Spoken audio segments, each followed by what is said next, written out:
Hello and welcome to Faith with Flavor.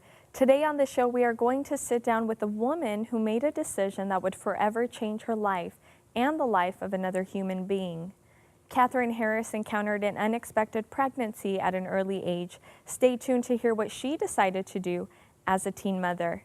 But before we listen to her story, this next video will really give you an inside look into the heart of Pastor Teresa Alvarado from the show Believe.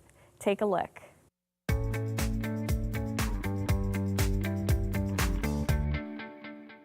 I believe that God is saying that He wants our hearts. He wants us to be able to trust in Him, to open up our hearts, to be transparent and willing to surrender. And I believe that God takes our surrender and He can do the amazing. What do you feel is your message to women everywhere? It's to love God. It's to give God the opportunity to do that work from the inside out. God wants to do such a work, and if we'd be willing to surrender our hearts, as I said a moment ago, and let God do that work, it'll take us so much further than we could ever go on our own.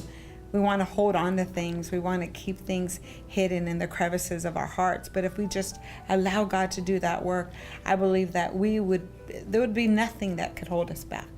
Now, you have a show called Believe on the TV and Yes. Salsa Network. What do you hope that your audience will get out of watching your show? Our desire is that people will begin to believe in themselves. So often we lose hope in our lives because of different situations that happen, whether it's what we've grown up, the hardships and growing up, like myself, some of the things that I had to overcome as a child, the abuse and all of those things. You lose hope. You have no hope. And I believe that the world needs to begin to believe, not just in themselves, first in God, and then to begin to believe in themselves. And as they believe in themselves, then they'll begin to see the growth and just the greater things that God has for them. When you think about TV and Salsa, the network, what is one of the first things that comes to your mind? I'm excited. I am so excited because we are a part of a great movement. I believe that God has opened up a door for the Latino, our culture, us, the second, third, fourth generation. We've taken the back seat, and I don't mean it by any, means to, an insult, but, we've always been looked at as less than, I feel. And it's, the woman being the nanny or the maid, in TV shows I watch all the time, and that's kind of the parts that we've played. But it's time for the women and the Latino in itself just to rise up and to be noticed, because there's so much passion. We're spicy, we're passionate, yes, but we are. love God, and God Yes. I believe He's using us through Matt and Lori Crouch. I am very, very grateful that they have taken notice to see that we have something to say just as anybody else, and what we have to say is powerful as well. But we're leaders. There's women out there that are strong. They could preach the word. They're powerful. They're mothers, they're daughters, they're just like anybody else. And I feel that, again, there's been a lot of unfortunate, what's the word? Again, we've just taken a back seat, and I believe that this is a season and the hour for the Latinos to come forth, and God is going to begin to highlight and promote from within.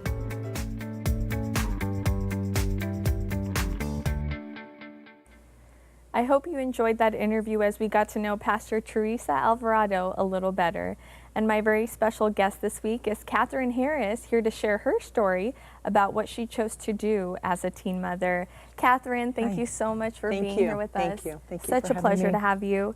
And I can't wait to get into the story of, your teen pregnancy. But before we do that, you are a Christian counselor by trade, right? Yes, I am. What is that like for you? It is a fulfillment of a passion. It's a passion to reach and be able to affect and influence broken and hurting people. That's beautiful. And how did you come to know the Lord personally? At 14, about 14 and a half, though I did not have any real true knowledge of what salvation meant or that you could have a personal relationship with Jesus, I found myself at a funny little quirky little retreat through my youth group, through my very social gospel church. And I had a supernatural encounter where I knew that I had to invite Jesus into my life. And I did, and it was a very real experience, And though I didn't really understand what I did. And how old were you when I this was happened? 14 and a half. And that completely changed your life forever. Completely changed my life. Yes. Oh, that's yes. beautiful. And how did you discover that you wanted to be a counselor by trade? I think that the greatest catalyst, other than beginning to discover the gift that was within when I would sit with people and share and how they were impacted, but when our daughter, who my third born actually, went through some crises and was so deeply affected and hurting, and I began to read and read and read and read on some of the causes and how to help her. And that's what began to spark my interest in wanting to reach not just her, but others who had experienced the gambit of pain in their life. What kind of crisis was she going through? It really, this is her story to be shared publicly, but it was something that was completely out of her hands and out of her control, and those kinds of things that are a mother and father's worst nightmare. Wow. And so you got saved at 14 years old. Yes. Were you raised in a Christian home all your life? I was raised in a churched home. We went to church every Sunday, but I never knew about a personal relationship with Jesus. However, my family of origin was amazingly loving and supportive, and we had what may be viewed as the classic all-American traditional family. Okay. Yeah. So after you got saved, during your teenage years, Yes. what happened after that? I entered into a relationship with my first, I would call, official boyfriend, where I thought I was in love, didn't really know what love was at 15, and through, or before 15, and through consistent pressures that you kind of get the message that if you don't go to an intimate place, the relationship is over. And I went into the relationship a virgin and came out of the relationship different. So what happened after that? Well, as a result of giving in to the pressures, I found myself pregnant, though I didn't know I was pregnant until I was 5.5 months.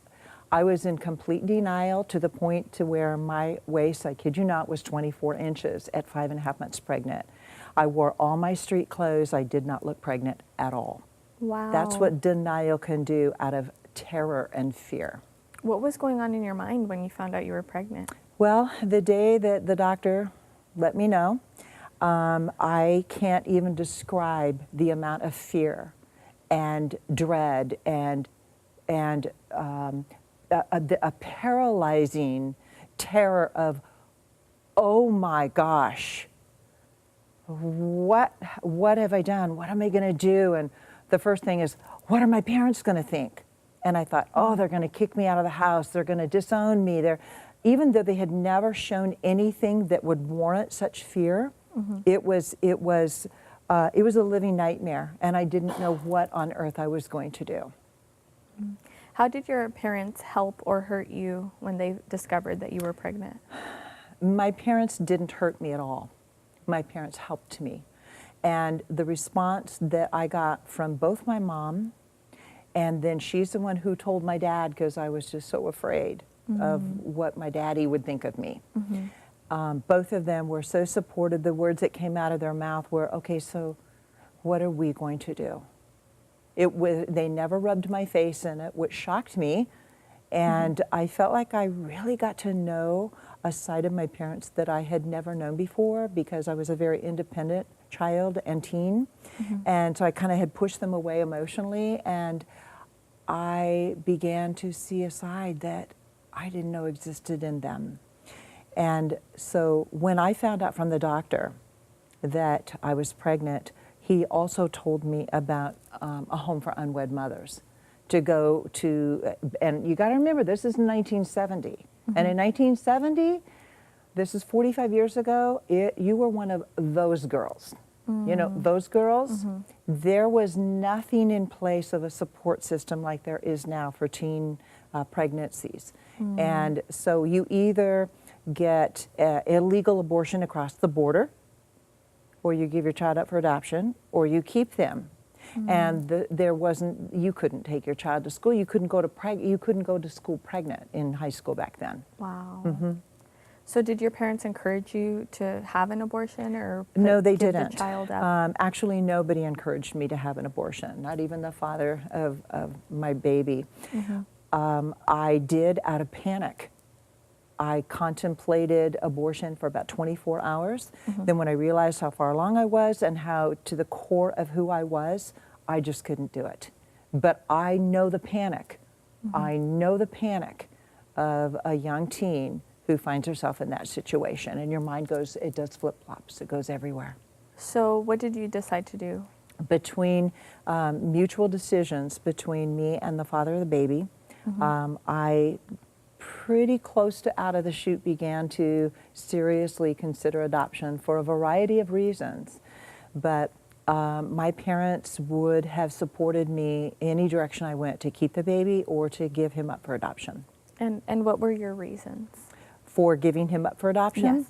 I knew that I knew at 15, though I may have looked mature on the outside, I felt like I was a baby giving birth to a baby or carrying a baby. I had never held a baby in my arms. I had never babysat babies. I didn't have the first clue of how to raise a child. And I did not want him to get the leftovers of life. I wanted him to have the very, very best that he could have in his upbringing. And I knew in my knower at that season of my life I couldn't give it to him. Take me back to that day when you were holding your baby in your arms after giving birth. And we actually have that picture right now we're going to put up for you of you holding your precious baby boy in your arms. What was going on in your mind? Well, to fast forward a little bit, that picture is actually when he was 2 weeks old, the day I signed the relinquishment papers at the adoption agency. But that would be much like what it looked like with me holding him in the hospital. It was a very surreal moment because I knew I was going to be giving him up for adoption. I knew that going into the day of his delivery. But he was so perfect in every way, and I could not have loved him more. I felt completely bonded to him. I felt the love and pride of a mother, and yet the conflicting, confusing emotions, knowing that who I was holding, I was going to relinquish into the arms of another.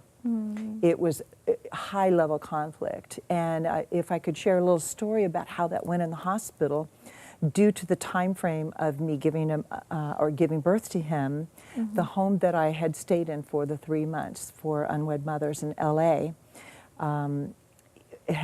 didn't have everything in order to sign me out of that holiday weekend. So instead of staying for 3 days, I stayed for 5 days. And I did the unthinkable, according to the hospital staff and nurses. I insisted on holding my baby and feeding him instead of take him away, I don't want to look at him, I can't deal with it. I was very intentional about holding him and speaking love and life to him. And I didn't know what I was doing at the time. I was so young and immature. But as I held him and breathed in his scent and held him close and tucked him under my chin and would unwrap him and study him and memorize him, like, I don't ever want to forget this moment. I don't ever want to forget this face. And I don't want to ever forget his smell. And I thought, if I could just say it the right way, if I could just tell him how much I loved him, that I wasn't rejecting him, that I wanted the best for him. If I could just say it the right way, maybe it would stick. That's what I thought, maybe it would stick. And so for 5 days, they forgot to have me go back to the home. The people who were there to do that were on the holiday. So I got to sneak in 2 extra days with him of bonding. Catherine, bonding. Did you regret that decision that you made as a teenager? I never one day in my life have regretted, number one, that I gave him life, that I chose. It is a sacrificial. road to carry a baby that you're not going to keep, and it's a sacrificial road to relinquish and let them go. I never regretted doing that because I knew I gave him the best chance at an incredible life. Doesn't mean it didn't hurt. And it doesn't mean there wasn't a void and a vacuum and a missing piece, because there always was, and there was always a longing. But in that longing, I didn't regret that I made the right decision. What was it like for you going through your life knowing that there's a kid out there with my DNA? There were times it was traumatizing. There were times it was emotionally beyond reach of how to even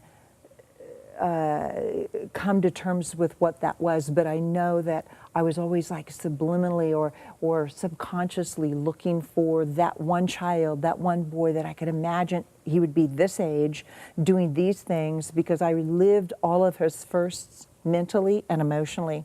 And so I was always looking for him. Does he look like my son? I tried to picture what would he look like, the DNA with the combination of me and his birth father. And so I would imagine that and constantly search. And then after you gave the baby up for adoption, a little later you ended up meeting your husband, right? Yes, 3 years, I met my husband at 18 and a half, and I was married by 19. And then you ended up having children of your own. Yes, right away. Right away. Okay. Yes, I got pregnant with our son, Paul, within 3 months after we got married. So I had him within that first year. And what was that like for you, being a mother a second time around? What was that experience like for you? Emotionally, kind of like a roller coaster. Because not only through the pregnancy did I know this would be the one that I would keep, and with that there was a conflict of disloyalty to the one that I gave away by loving this one so much. And it was a surreal thing to go home from the hospital with my son in my arms instead of empty arms. And many years later, you guys were able to connect. Tell me that story. After the longest waiting season, waiting room of my life, longing for, praying for, believing God for, to meet my son. That started about 2 to 3 years after I gave him up. I believed that God was going to reunite us. And so having waited and longed and waited and longed and believed and prayed and prophesied over him, etc., I always thought that he would find me, because I made myself easy to find. And so one day, 2 days before his birthday, I just got, it's like the script flipped in me, and I sought out a search agency to find him. I thought it would take 6 months to 2 years, which is what they said, that the way that my adoption would be very difficult to find him. So when I got the news that they found him, it was 2 days after I hired them. Wow. And I asked God if I would have the greatest birthday gift of all, of turning 60, if my son would be found. And that was just a matter of days afterward. And we actually have this video for you guys of the first meeting between Catherine and her son. Watch this.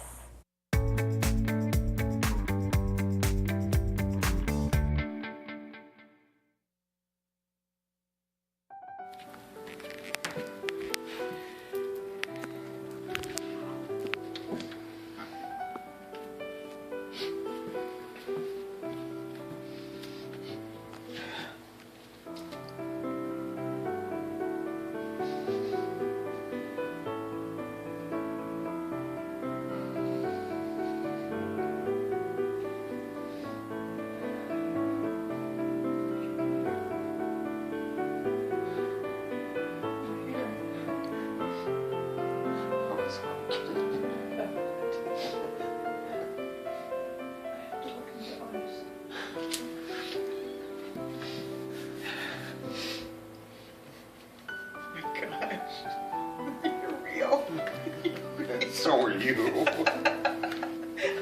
gosh. Those eyes and ears. Yeah. Oh wow. It is.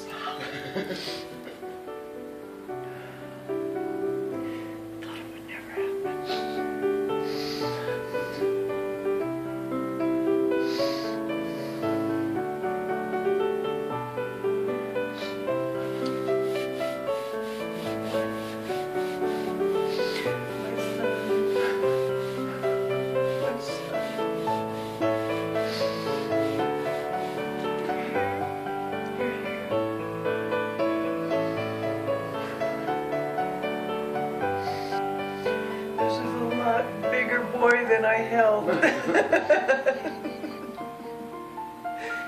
man. My gosh. Jason, thank you for coming. Thank you for letting me come into your world and for coming into mine.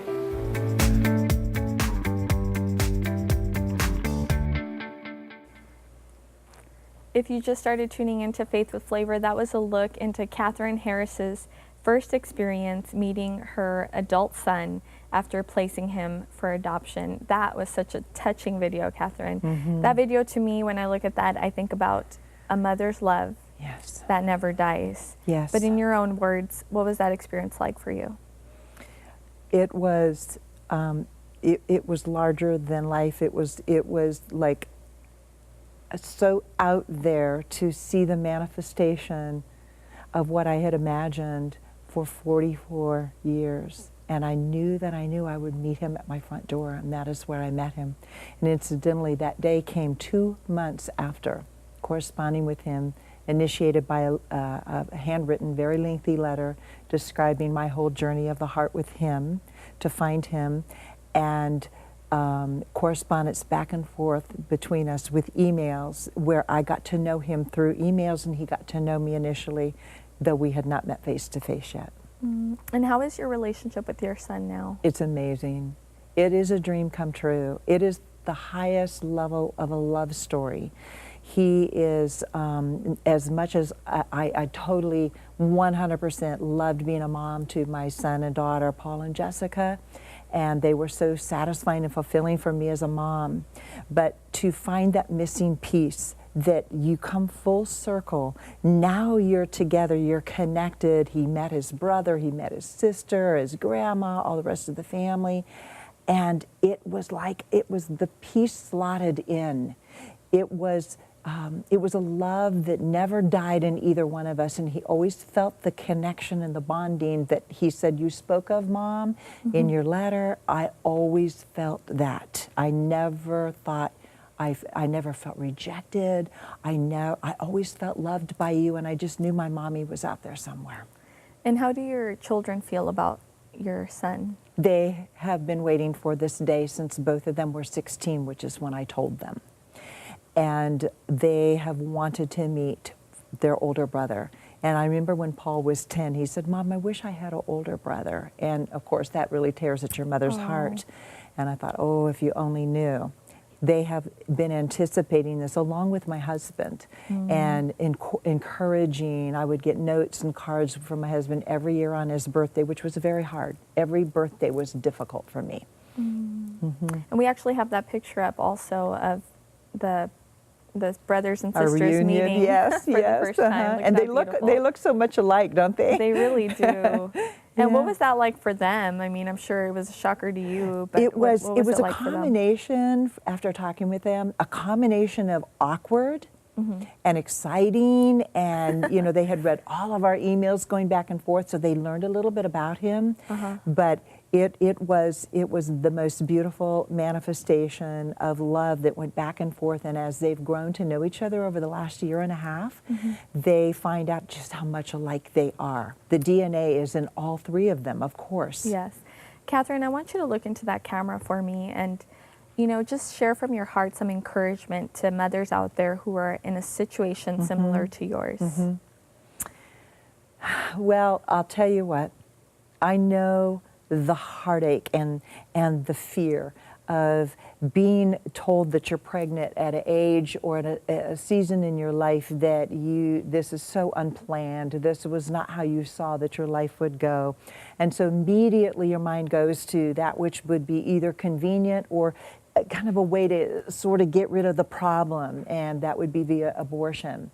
And even though adoption isn't such a popular thing these days, what I want to share is my lack of regret for giving birth and giving life to my son and giving him up for adoption so that somebody else could raise him and he could live, and then we got restored, is a whole different story from the women countless women that I have walked through in our counseling practice.